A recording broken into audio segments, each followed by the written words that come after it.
Hello, everybody. My name is Jake Dickinson. I'm here with JR Howell. We're here to recap the Crash Crucible from JR's point of view, which he was lucky enough to come on and come on our show for our first ever podcast. From your point of view too, since you were a competitor there, you're gonna have to give me the juxtaposition from my viewpoint to what it felt like for you on the floor. Oh man, I don't know if anybody cares about washed up masters athletes. Oh, they care. Well, cool. Well, first, first I want to start off with what are you training today? I did the class workout this morning. It was actually harder than I thought it was going to be, which is usually the way it goes with any workout that you kind of underestimate. Thursdays are typically lower impact days, so it was 10 sets. First minute, 15 or 12 cows on the ski erg. Second minute, 18, 15 for the females on the echo bike, and then 21 and 18 on the rower. And then there was a 1 minute rest. So essentially, every minute on the minute for 39 minutes, 3 on, 1 off. It was really tough. So it was good. What about you? I'm just getting back into the swing of things after Crucible, and I'm doing the class workout. I always do the class, except for like I think I'd only added in some extra stuff leading up to Crucible, but got a little EMOM of drag rope double unders and ring muscle ups, and then I'm gonna do a little burner 10 rounder, 1 legless rope climb, 3 wall walks, and your favorite 7 pistols, 10 rounds of that. Nice. Odd number of pistols. Interesting. Why the decision to do an odd number? It's really weird when I program like a single leg movement. For some reason, I always feel like it needs to be an even number so that you do the same number on both legs each round. But I know it's dumb that I think that, but it's just for some reason it really messes with me if I program an odd number. So I'll tell you what I always tell my clients is, well, 7 times 10 equals 70, which ends up being an even number by the end. Right. As long as you start on the opposite limb every time, right? Yeah. Or I usually probably do the first 5 on one side and then last 5 on the other. Gotcha. Yeah, I don't know. It drives me nuts to do the odd rep scheme and then put an even number in there. Like if it was like 1, 3, 8, I don't know why that would drive me nuts. I'm not quite as addicted to the elegance of writing workouts as you. I think it not probably. I think it definitely holds me back a little bit. Yeah. Being a little bit too OCD. Next month, we're doing a hero workout every single day for the month of November. It's something that the members have kind of asked if we could do over the years. And I'm like, no, that's not necessary. And then I got to thinking about how resilient they are to high volume training. And a lot of people think long and volume when they think hero workouts, but I've looked at them enough to where there's actually a lot that are pretty short and pretty intense, like some 10-minute AMRAPs, 12-minute AMRAPs, even some of the for time stuff can be done sub 10. So we're going to give it a try. And something that's already bothering me are the rep schemes, like 20-minute AMRAP, 10, 5, and 8. It's just like, but I know a lot of times that has to do with either a date or a significant number, which is cool. But yeah, I mean, I would say programming competitions and stuff, nothing like the challenge of trying to do this for the month of November. Something every single day. The members are really used to Thursdays and Sundays being more aerobic focused to kind of recover from Monday, Tuesday, Wednesday, and from Friday, Saturday. And like, there's only one Jerry, run a mile, 2K row, run a mile. There's not Griff, that you many. Got Griff. There's right. There aren't that many suitable, recovery, so to speak, type thing. So it's been really challenging. I've gotten a couple weeks done, and I've gotten some days kind of placed elsewhere, but trying to stick to some lifting stuff that we're doing right now too, and not just completely go to the wayside of just long grinder for a full month and then people get beat up and they come back and they can't squat 225 anymore. You know what I mean? So yeah. Oh yeah. It's, no, that's a challenge, dude. It's Get ready to long tangent, but it's been on my mind. So yeah, it's just something that I'm trying to work through. For For your gym, Mhm. 3-on, 1-off format, 3-on, 1-off, 2-on, 1-off. Like that sounds like just a normal day that you have programmed for your gym. Does it just randomly happen to be, hey, not everyone comes Monday, Tuesday, Wednesday, so I can't program Thursday as being a little bit lighter on the body, because for some people that's one of their 3 days they come to work out. I get that. I get that mindset totally. Is that kind of where you're at as far as your programming goes? So we've had two big iterations. I'll start with what we used to do, which is it was unique to us. It was really hard to implement. It was really hard to get coaches. Which was Thursday was a makeup day. So any Cool. workouts that you missed Monday through Wednesday, we would do that on Thursday. We ran into two problems. One, what we did on Monday, something similar was probably coming on Friday, like the same type of body parts being used, type stuff like that. So if that was your one to make up, that was a problem. And two, coaches didn't want to coach it. It was chaos. you get you get 15 people in there trying to, you're trying to maximize space. Somebody's doing a sled push, somebody's doing a rope climb, and it's just kind of crazy. Um, but I loved that to get people staying on track with stuff. Since then, we've gone to we usually pretty much every Thursday we start off with a skill based EMOM. So we'll work skills, and then we mix in with the skills. We'll usually do like either a carry or a hold or something like that, and then we go into what you do, which is like cardio based intervals. That's cool. Or maybe Yeah, maybe I'm always interested how people do it, because I mean, some gyms more than others. I feel like I have a lot of people that just want to move 6 days out of the week, at least 6. For some people, they come every day, and for whatever reason other than just they want to do it to feel good. So if I don't dose them properly, like they will just run themselves into the ground. So I kind of force feed that lower impact day, couple days a week. And I like to try to give a lot of options as the weeks go on. Like thinking about here a month coming up, there's a lot of running. There's a lot of jumping, because like just regular box jumps, kettlebell swings, like some of the old school movements that don't just get hammered as much anymore. There's a lot of those. And while they're really, while tons of barbell, tons of squatting, they're used to odd object work once a week. So yeah, they may load the body heavy, but they're used to sleds, or they're used to carries or something like that, not just barbell. So for them, it's really going to be important for me to give them options. Like for instance, Chad. All right, we always do it on Veterans Day or like the Sunday before for burn. So that's coming up. That's like on the 9th that we're going to do Chad. What's before it and what's after it, like that. I know that no matter how people choose to do it, body weight, ruck, whatever, their hips and calves and everything are not used to that in the same way that they're used to a lot of sled pushing. It's just different. So yeah, it'll be really interesting to see if it forces people to take some actual rest days, which I think is really good for people to do, where they just don't come into the gym. I wonder if for the month of November, I'm going to see people actually take full days off and not just like, well, I still want to come in and do machines. You know what I mean? So yeah, that's I actually at one point I was trying to go through all the hero workouts, and I didn't make it through, and it got really hard to change things up. I did notice I was cruising through the hero workouts actually this morning, and there are a ton of new hero workouts. They must have gone through that recently. There are a lot of new ones and a lot of partner ones. If you look at the most recent ones, a lot of team of 3, team of 2. Wow.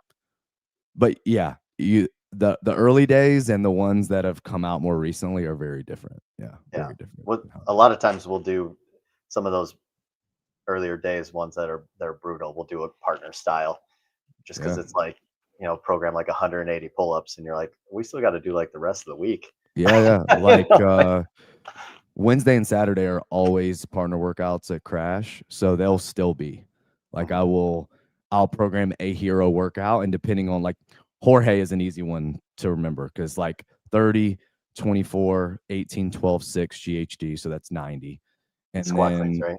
half the rep schemes right at 155. that's a very doable individual workout, not high volume. Like it's just a great workout. They're going to do it next Wednesday, but they're going to do it each. So like we have to get 30 each, one works, one rest. And then we have to get 15 each, one works, one rest. So essentially doubling the rep scheme and just doing it as a partner, but it will still be like not a beat down. Yeah. So trying to find ones that are like, okay, this one isn't completely miserable. Like I could see this programmed at a competition and be like a good workout. That's been the hardest thing, because you look at ones like Murph, obviously people think of, but something like Bull. It's like 2 rounds and I think like 21, like 200 double unders, 1 mile run, 50 overhead squat with 135, 50 pull up. For the games, that's an amazing workout. But if I don't program that as a partner, like people aren't going to be able to walk the next day. Yeah. You know? So Bull is why I figured out how to do double unders. oh really? I did 200 tuck jumps on the first round. Oh, and then because that was the scale back then, you just looked at you'd look at the message board and it said, well, what's the scale? Tuck jump. 200 tuck jumps it is. And the guy I was going with, I got ahead of him, and then we got back to the double unders, and I was doing tuck jumps, and I could just hear his rope like fucking whipping, and I was like, oh my God. And I just like looked over at my rope and I go, I got to figure this out right now. I can't do this again. Dude, that sometimes that's all you need. Like when I program seal walks at the gym, that's if I do that every now and then, that's what will make people learn how to handstand walk. Because they're like, dude, these are so much worse. I'm like, yeah, like, those are try great. to just be okay with, just like double unders, be okay with whipping yourself for a week and you'll figure them out, Yeah, those are, man, I wish we had turf to do those, because I think that movement is awesome. All right, I've derailed this for 12 minutes, so let's get into Crucible stuff. All right, so let's start with the easiest thing to start with. What's a keystone workout for you? What did you start off with and build everything out from there? This is actually really tough. There were a couple ones that I was pretty firm that I didn't want to remove, but I knew that I would have to adjust pretty significantly. And we can kind of get into why, but the llama was one that I wanted to do as written, and it didn't have anything kettlebell in it. It was just take the bag to the other end of the turf and do loads over the yoke. So it descended in weight. So it started with like 150 for like 9 reps, and you drug it back and you got the 125, and then you did 15 reps, and then you drug it back and you brought the 100 and 100. It was really cool. Taylor does that movement a lot, on Kill Taylor, what he'll do like over a pull-up bar that's 6 feet or something. That's really the only other time I've seen people train it, but I had Brooke and Jason do it. I did it with them, and it was awesome. Just the stimulus was great. If you were taller, it was easier. If you were shorter, it was not.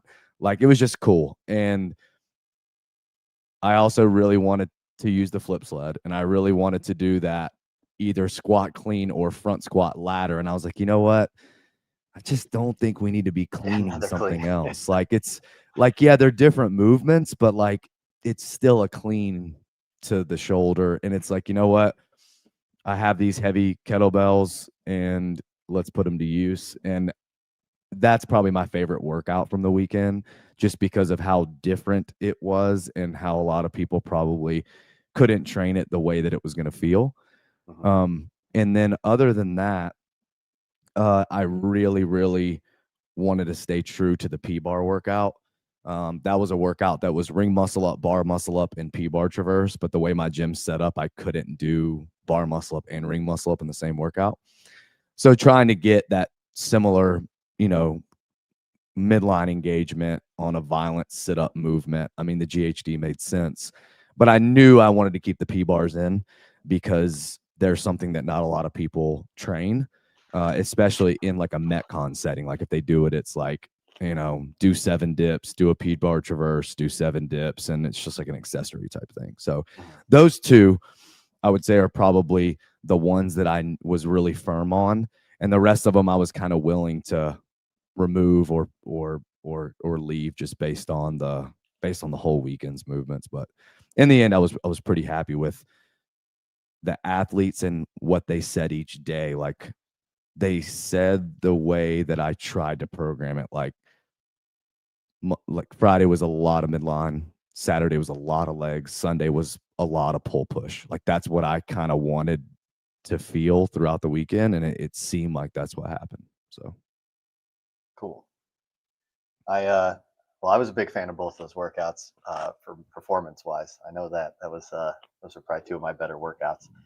I and thought it was actually, why do you think that is? Do you do a lot of odd object stuff in your training in general, or are you like you have the old man muscles where you're better at lifting weird stuff than you are at just doing like traditional barbell stuff, or do you do skills and like do P bars and L sit holds and stuff like that a lot, or what's the reason? yeah, I really like the odd skills. I'm not a great like squatter. I'm pretty long, and I just get really low on my squats, I guess, which it creates a really long range of motion, and I get murdered by those, which is what happened on workout one. But and we do a ton of odd object stuff too. Yeah, I mean, I like odd object stuff. I've been doing this since 2010 ish, Jeez. and so actually, to be honest, one of the things that when I first contacted you way back when that I liked is getting away from you were getting away from what I would call like kind of dorky fitness, which is like just barbell. The only, some version of Fran is the most important thing in the world. I saw you doing a lot more odd object stuff, which is what I feel like that's like real life fitness. Yeah, I mean that's like a whole podcast, but I wonder why, and I think it's just accessibility. Like I want to say Dave did a live podcast with Nicole Christensen recently, and I think maybe she told what the workout of the day was, and he was just like, I don't like that as a workout of the day because you're using sleds. And like I don't like, if you look at main site, you never see sled. Like Yeah. occasionally you'll see carry, but if it's a carry, it's like farmer carry with 50s or something like that. Yeah. And I completely get and understand like why that sentiment, but instead of buying like competition bumper plates, why don't you just buy some sleds and plastic skids that will go on a rubber flooring? Because like I would just push back and say that, to your point with functionality, right? And no, I'm not talking about like, oh, your car broke down, you have to push it up a hill. That's a sled push. I'm just talking about not loading the spine and still loading the legs, being a concentric movement that doesn't cause a lot of wear and tear, because the eccentric loading is what makes you sore.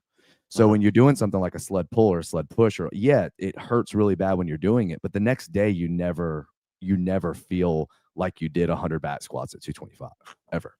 Yeah. So I wonder just why that mindset of it just needs to be basic, dumbbell, barbell, like and even sandbags, I mean, have come into the fray only in the past.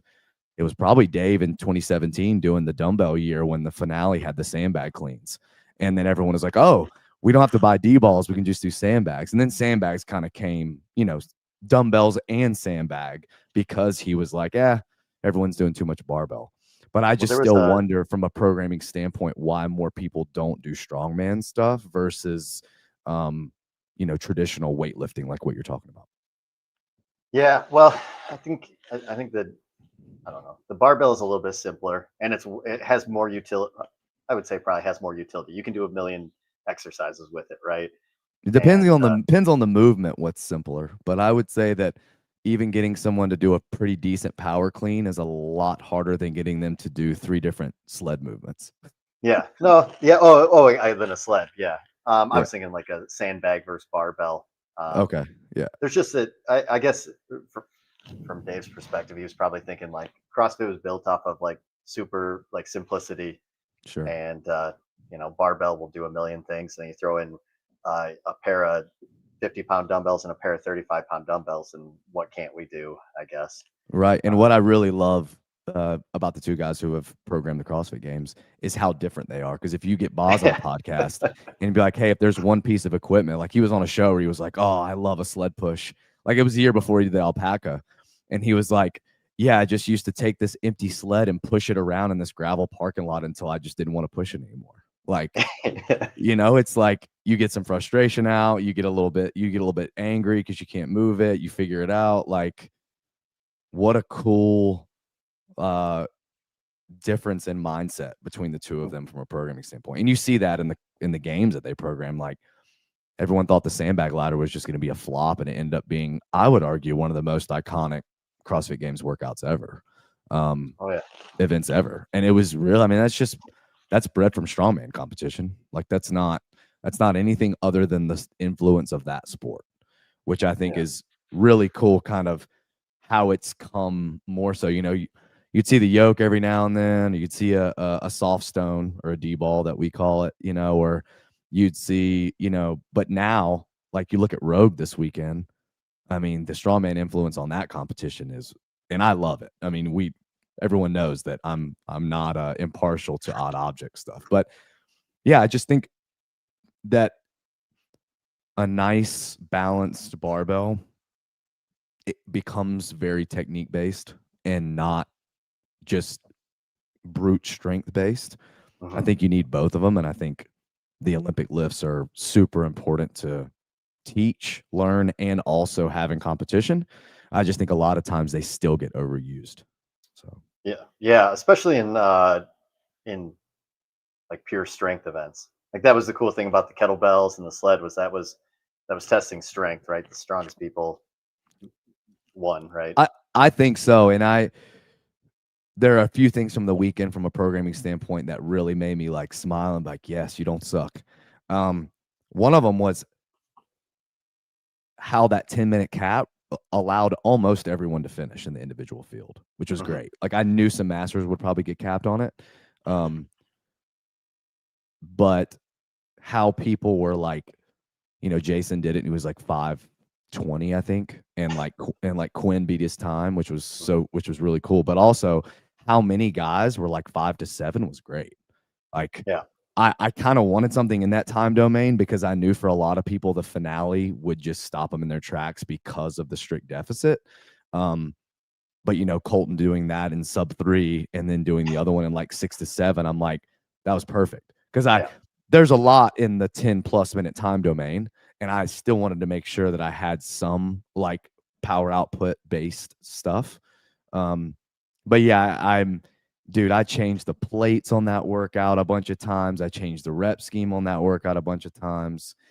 It took a lot of playing with because Brooke and Jason didn't do that workout. Like that Hmm. wasn't, I didn't have data on that specific llama. I had data on a workout similar to it, but not so, you know, using members to help me doing the workouts myself. Um, that one was a plus. The only thing that I didn't like about the llama was I wish I would have put the sandbags either on the kettlebell side, so you didn't have all three of them down there where you were trying to get another one. Hmm. Where like you would unload it at the kettlebell and then go back and get another one and then Oh, so you had to carry the unload it at the cross. kettlebell.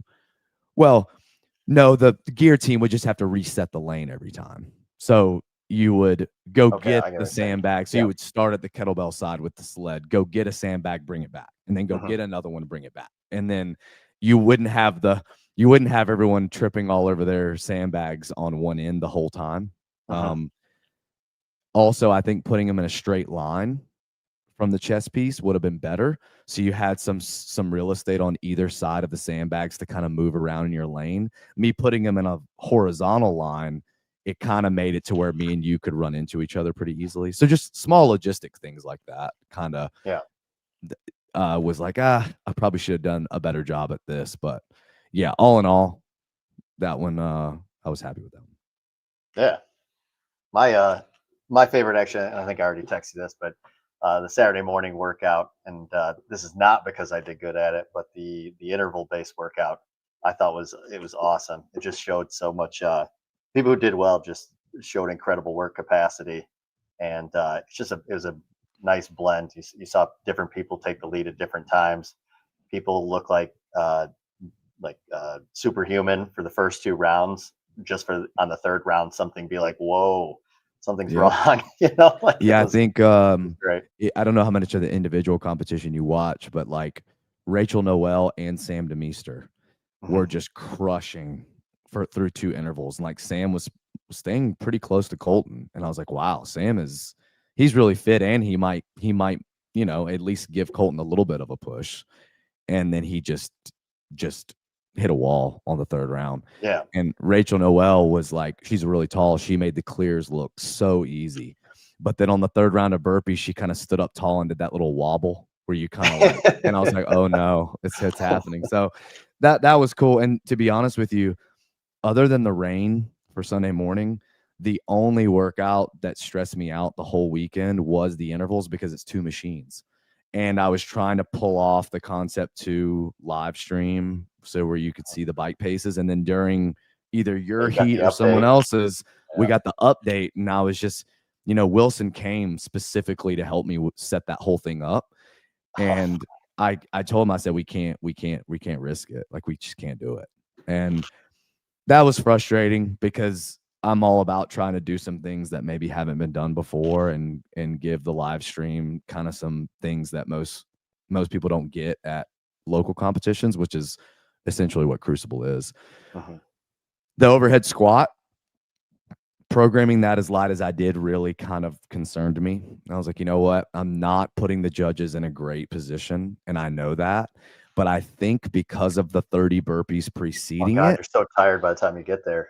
It's going to slow people's squat down to where they're not going to want to speed squat. And it was great because it was the move. The workout Jason and Brooke did was that was inspired by that, was just carnage. And really you guys made that workout look just like, wow, these people have crazy engines and capacity. I think maybe because it was the first workout of the day and because you weren't imagine doing that on Sunday, you probably don't feel as good. Yeah. Yeah, you did a lot of front squats the day before, but it wasn't a ton of reps. And I was hopeful that people would really be able to kind of hammer down on it. And I was happy with it. The layout of it, probably the most of any, because it's really easy to watch and you can just kind of see people getting a little farther and farther every time. But I'm curious if other intervals will be executed that way, because we all get influence from other people that we see in the programming world. So all these semifinals that are coming in 2026, how last year was kind of the year of the 2-2-3 interval, it seemed like every competition did it. Yeah. I wonder if there are going to be competitions that do this similar to hindsight 2030, where it's oh yeah, let's make them do more work as they go, not let's have them do less work as they go until they're done or whatever, so yeah. I don't know. Yeah, it was it's interesting that you liked that one. I think a lot of people just, like you said, hey, it's just pure engine, it's just pure work capacity, which is as specific as some of the other events were. I knew I really needed something that was zero skill and just head down and who's got the biggest tank. And it seemed like that's what it ended up being. Yeah, no, it was awesome. It was fun to watch. I watched most of the heats of almost everything, which is I was addicted. I couldn't leave. I was I got to go eat. And I was I want to watch these heats. Yeah, it was cool to watch. And like I said, the people that excelled throughout, you could just see it plain as day, oh, they have something that the rest of us don't. And but yeah, it was really cool. And like I said, the movement combination was really cool. I just liked everything. Usually I would be super against something with 2 machines. But I felt like it really balanced out well. So cool. Yeah. Well, you already answered a lot of the other questions I already had written. What's one thing that you would change, or your least favorite event, I guess? 6 was correct on the ring muscle ups, and a lot of people jokingly gave me some pushback on why is it 7 and 6. And I just was confident that the 4th round of 7 was going to make some really good people break, which it did. People like Taylor and Zach and Nate didn't, but they still looked like pretty tough dips at the end. So I was like, man, this is perfect. 7 is perfect. But I know that if it's females, none of them are doing it unbroken. None of them. Oh yeah. Oh, and they didn't like the U scale. from Yeah, 7 down to that I 6. just like, well, and if I scaled it, why didn't I make it like 5? Like, why did I make it 1 less? But no, I think that's like maybe my obsession with the testing type stuff, and be like, no, if I want a similar stimulus, which is, hey, I want to make the best people do it unbroken, and then make the people that are right on the line break, then it needed to be 6, and I was happy with that. On the other hand, I do think that the females should have and could have just done 25 toes to bar. I don't think that they needed to do 20. I was a little hesitant that them doing 25 would make it more of a toes to bar workout. And at the end of the day, while I wanted all 3 of the movements to matter, it's 500 double unders, you know, it's 125 toes to bar. The workout needed to be how well you could get through the squats. Or maybe how little rest you could take before you did the squats, or, you know, I wanted that to be the real separator at the top. And I was just concerned with hand size for the females. Although I think giving everyone those grips, not everyone used them. I think a lot of people that did really were able to stay on the bar for a good chunk. Someone Those like you things that are amazing. doesn't use grips at all, I bet you felt like you were cheating up there. It felt as easy as a normal toes to bar using those grips on the fat bar. Like I was like, oh, this, you know, which was unfortunately is still not a problem. Like my problem was, hey, this squat's gonna flatline me. Right. Yeah, And I was, you know, I didn't really know how that one was going to go.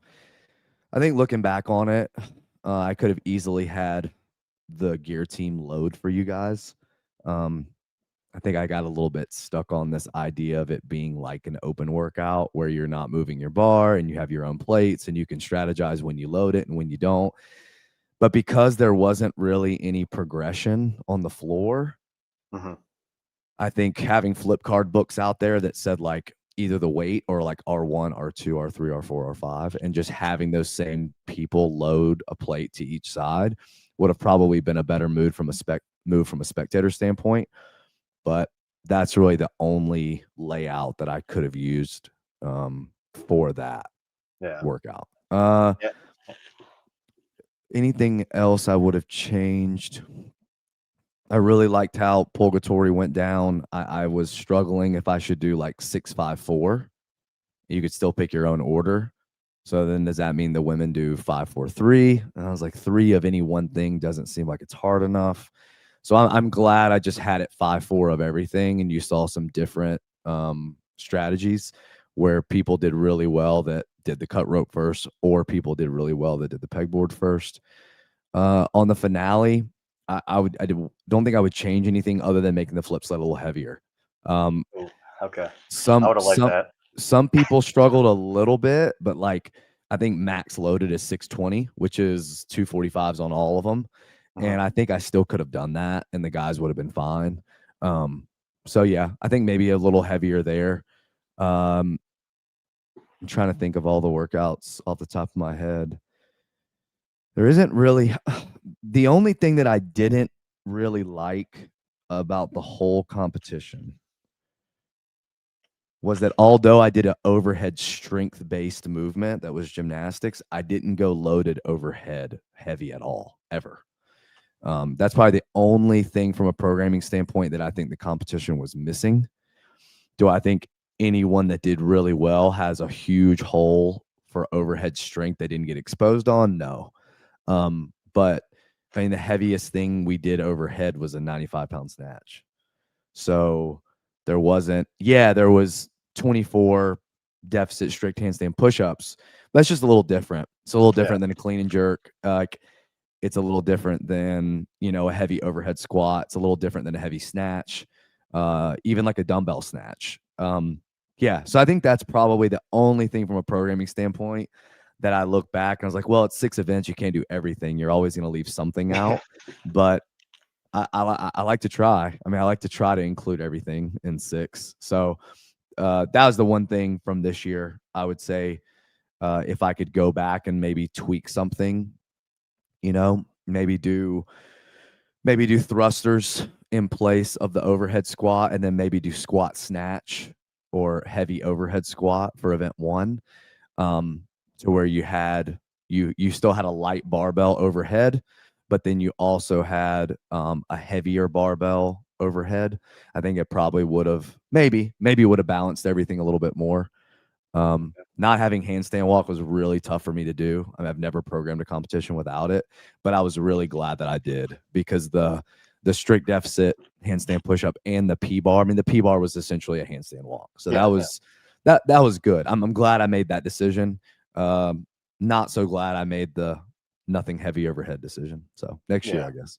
When you already had like straight arm strength with the P-bar, and then straight arm strength with the overhead squat. So, you know, handstand walk. The overhead squat's just so light. Yeah. I mean, if I would have left the handstand push-up kipping, which is what it was initially, and then when Dave did the 30 in that workout, I was like, you know what? Let's make these strict, because everyone's already done full deficit, and a lot of them that competed. You know, I knew Colton was going to be there. I was hoping Chris would come.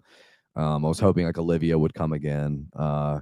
People like Fee, who had been to Crucible before and were kind of like deciding if they were going to come. I was like, well, they all just did like deficit kipping. I know they can all do that, but like Rogue is the only competition that's done strict parallel. Maybe I should work these in somehow. And I'm glad that I did, because it exposed some people who had done really, really well leading up to that point in the competition. I'm surprised that because you went an inch deeper than we've seen in competition before on that, right? Yeah. I think Rogue has done 4 and 2. The pads that the ladies used were probably a little thicker than 2 inches. They probably did like 2.5. But yeah, the ballistic block worked well, because I knew it was going to be a 5-inch, exactly. But I mean, a 5-inch deficit. So you could have, I mean, based on how some people did, you could have probably gone even deeper, and they still would have been smashing it. And maybe that's because there wasn't a ton of overhead pressing at all. And people like, you had the dips and you had the P-bar, but overhead wise, people's shoulders were feeling good. So yeah, I mean, looking back on it, I probably could have gone a little bit deeper. No, I think actually, this is for a later question that I had, but we'll just go now. But volume management, I feel like I felt, other than my legs, which were sore before event 1 ended, and part of that's because I wasn't squatting a lot, because getting ready for this, I was running a lot, and the more I running and squatting, my knees kind of feel like garbage. Sure. But I got destroyed by that. But other than like damn near rhabdo in my legs, my body felt pretty good from a fatigue standpoint and a soreness. And I was wondering how you figure out the volume. Right. Yeah. I think I have a tendency to program higher volume just in general, class programming, competition programming.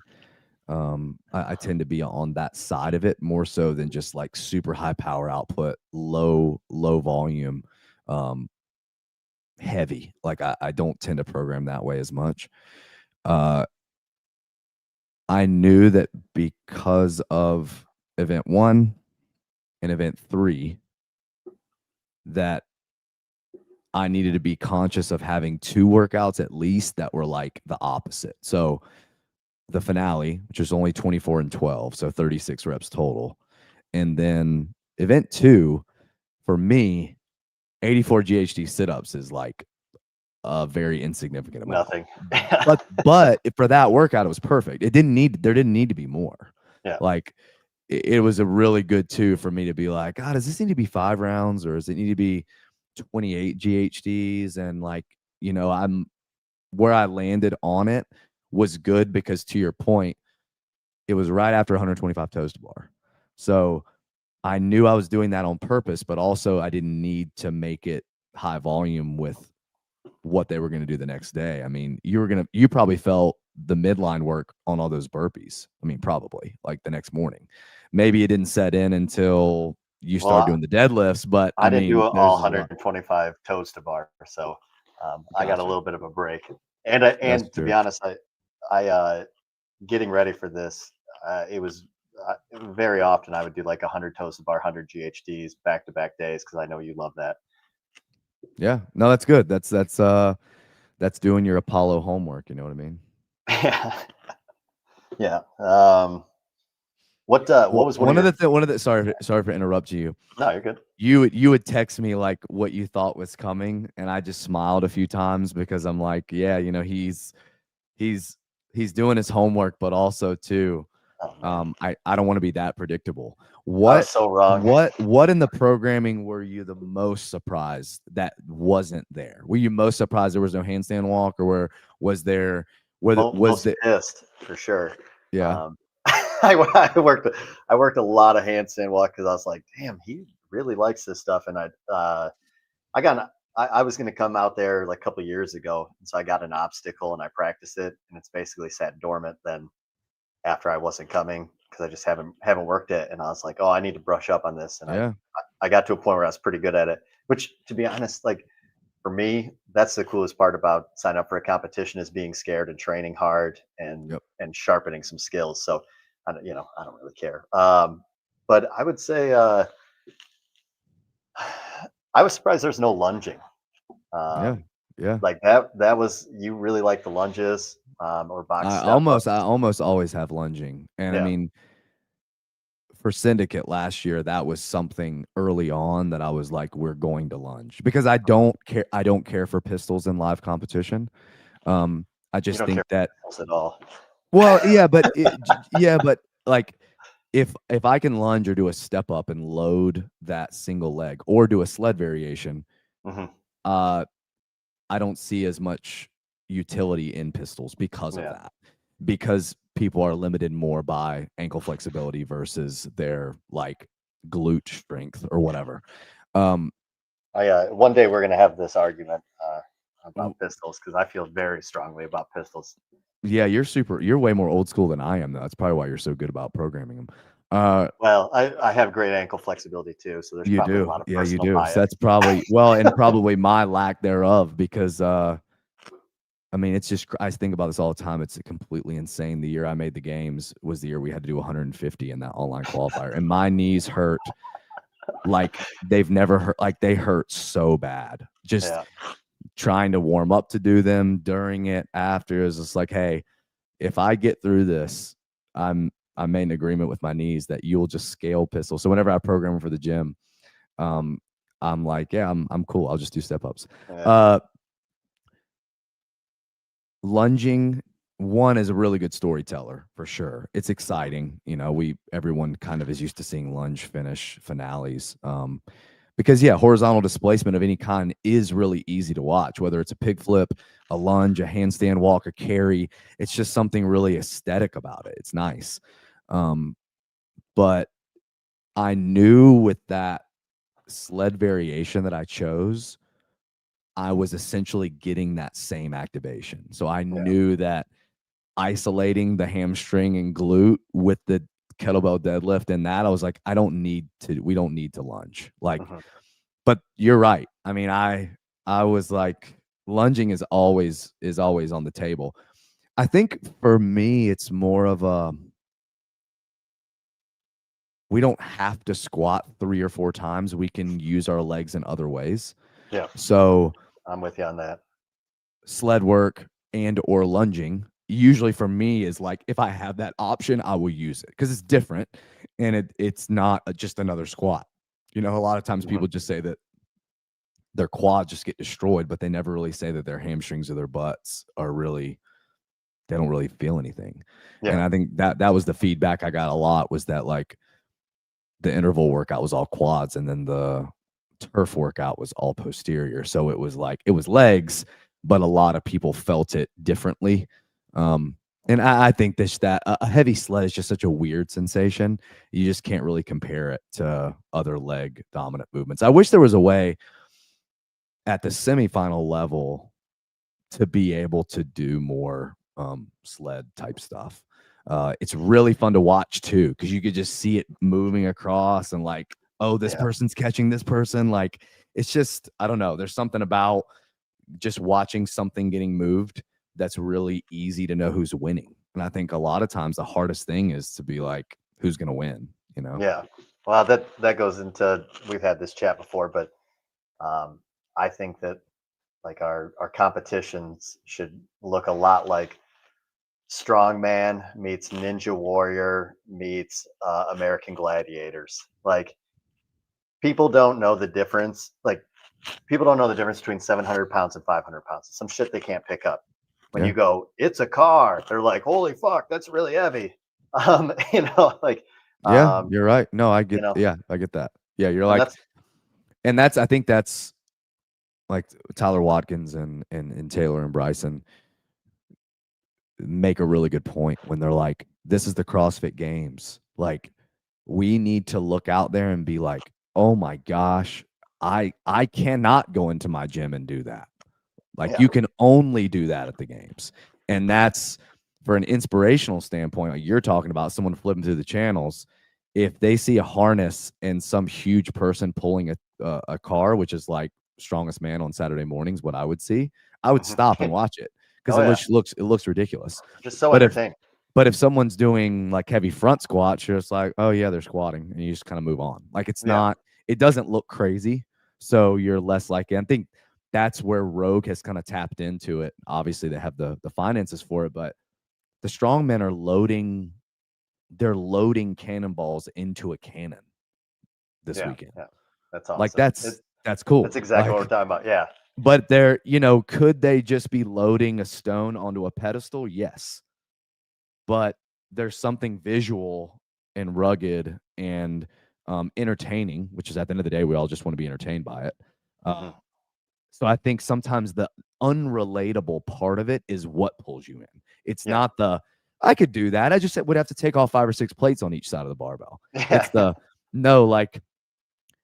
I mean, I've seen a hay bale that looks like that snail. I guess I could go try to push that hay bale in the field, but otherwise, yeah, I mean, that thing's massive and it's just rolling on the ground. And look, that person can't even get it started.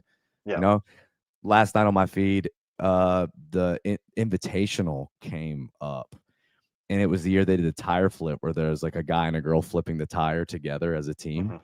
And like, the Canadian team just couldn't do it. And I was like, if that was a partner deadlift, it wouldn't be as cool. But the fact that it was just this massive tire, something about that just made me feel more emotional about it. I don't know. It's strange. No, I'm all about that, the visual, and even something as simple as the year they did the overhead lunge, and like Rich looked like a superhero. It's like a handstand walking GHD overhead lunge, and it was like the fixed barrel bar. It was a drum. I think they called it like a drum or something. Yeah. And it just looked cooler. Like, simple touches like that, I think makes such a big difference for the sport. I mean, viewer wise, you have a 100-pound dumbbell or a 100-pound sear bell that they used at Rogue. I think the year they did the shoulder to overhead with the monkey bars. Like, yeah, it's just, which we can talk about this real quick. I got to go soon. Yeah. The only hanging movement that is similar to a handstand walk or a wall walk or a P-bar traverse is a monkey bar traverse. And you never ever see it programmed because it's logistically very difficult, requires a ton of equipment, a ton of setup just to do one workout. Yeah. People talk all the time, why don't we get upside down more? Because we hang so much. But really, it's just that we hang fixed. We don't move. Yeah. We don't displace ourselves in a hanging motion. Like, if you had a ring traverse where you just had a bunch of rings and you had to go across them, or you had a rope traverse and you had a bunch of ropes that you had to figure out how to get across, like on the Battlegrounds type workout, or like Ninja Warrior, or like Spartan Race, stuff like that. It's interesting that we haven't really found a way to do that, but yet we do all these handstand walks. So I guess because it doesn't take any equipment to kick upside down and move on your hands, and that's the difference. But I wish we would see monkey bars programmed more often, because I think it would do what the handstand walk does, but just in a different plane, which would be cool to see. Oh yeah, no, I think monkey bars would be awesome. That's a disappointment. I was hoping you would program those. But I also, with just 2 of them, man, it's like, people have asked me before, like, would you ever do like a bracket style elimination using the monkey bars and just do like a sprint like that? I mean, I probably could figure out how to do it, but it would still take forever. And the most frustrating thing about elimination style stuff is how long they take. Yeah. So, and then you get into the issue of like, there's a field of 30 and you do heats of 2. Well, the guys who are at the end are going to get like a fifth of the rest as the people who are in the first heat if you cut the field in half every single time. Like it Yeah. already kind of happens with heats of 6 at Crash, or if you noticed, like the guys who were in the final heat, they only got like 2 hours from the toaster bar to the GHD, but the guys that were in heat 1 got like 4 Yeah. hours or 5 hours. Like it's already kind of a tough thing to do if you're not operating with a ton of lanes and equipment. I I don't know, figured. man. There's a lot of things I am willing to try to do in the confines of my gym that I know no one would let me do outside of my gym. So Yeah. That. How much more time do you have? Sorry, I should ask that before I I get got in. like another 6 or 7 minutes. At Okay. 1 o'clock, I need to be done. Okay. This brings me into what scratches your itch more, Crucible or Syndicate for a semifinal? Because I know you get to be more creative in Crucible. Yeah, I think if you would have asked me like last year, I would have said without question it was Crucible because I have the freedom to do whatever I want. I can try different things. I can, if I want to use it, I just buy it, which is, not what my wife says is a good part of that equation. Oh man. Um, Hopefully but my I wife's would, not listening at this point too. but I think that the responsibility that I felt to get the right 2 people to the CrossFit Games was something that I can never feel with Crucible. So Okay. knowing that it really mattered if I made it 9 sandbag cleans at 200 or 9 sandbag cleans at 150 or 15 at 150 or 9 at 200, like, is that going to be the difference between Reese going to the games or Lexi going to the games? Like, that responsibility, I think, is what I really want ultimately. Like, I want the job of it. Like, hey, this is your job. Your job is to make sure the right people get to the games. You either do your job well or you do your job poorly. There isn't any kind of um, checks and balances with Crucible. It's Mhm. just like, did everyone have a good time? Did we stay on time? Did no one get hurt? It's a win. Mhm.